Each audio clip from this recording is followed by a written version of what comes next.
বিহানের ঘরের পরিবেশটা তখন ভারী হয়ে আছে। তপ্ত দুপুরের রোদে জানলার পর্দাগুলো স্থির, আর ঘরের ভেতর বিহান অস্থির পায়চারি করছে।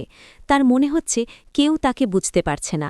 ঠিক তখনই দরজার আড়ালে কম্পাস এসে দাঁড়ায়, তার হাতে সযত্নে ধরা সেই সাধারণ কিছু রজনীগন্ধার তোড়া। বিহান যখন রেগে অন্যদিকে তাকিয়ে আছে, কম্পাস নিঃশব্দে টেবিলের উপর ফুলগুলো গুছিয়ে রাখল।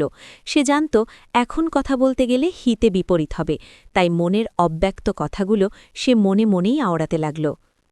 সবাই তোমাকে দামি উপহার দেয় বিহান, আমি তো সাধারণ ঘরের মেয়ে, আমার সামর্থ্য খুব কম, কিন্তু এই সামান্য ফুলের সুবাসে কি তুমি আমার মনের টানটা অনুভব করতে পারবে না? ফুলগুলো রেখে কম্পাস যখন বেরিয়ে যাচ্ছিল, তখনই হঠাৎ একটা কাণ্ড ঘটল।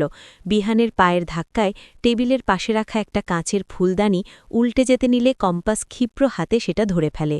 এই প্রথম বিহান আর কম্পাসের চোখাচোখি হয়। বিহানের প্রতিক্রিয়া।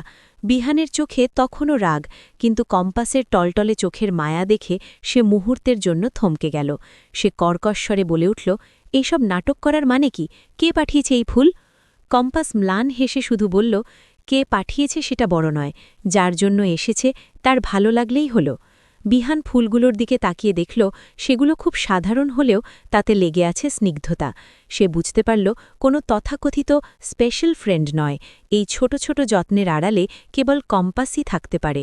তার রাগের বরফ যেন একটু একটু করে গলতে শুরু করল। বিহান কি পারবে তার ইগো সরিয়ে কম্পাসকে আপন করে নিতে, নাকি কোনো নতুন ষড়যন্ত্রের কারণে তাদের এই দূরত্ব আরও বাড়বে? হয়তো কোনো এক বৃষ্টির রাতে বিহান নিজেই এই ফুলগুলোর রহস্য ফাঁস করবে, আর কম্পাসকে বলবে যে তার দেওয়া এই উপহারটি ছিল শ্রেষ্ঠ। আপনার কি মনে হয়, বিহান কি নিজের ভুল বুঝতে পেরে কম্পাসকে জড়িয়ে ধরবে, নাকি তাদের মাঝে আবার তৃতীয় কোনো বাধা আসবে? আপনার মতামত আমাদের কমেন্ট করে জানান।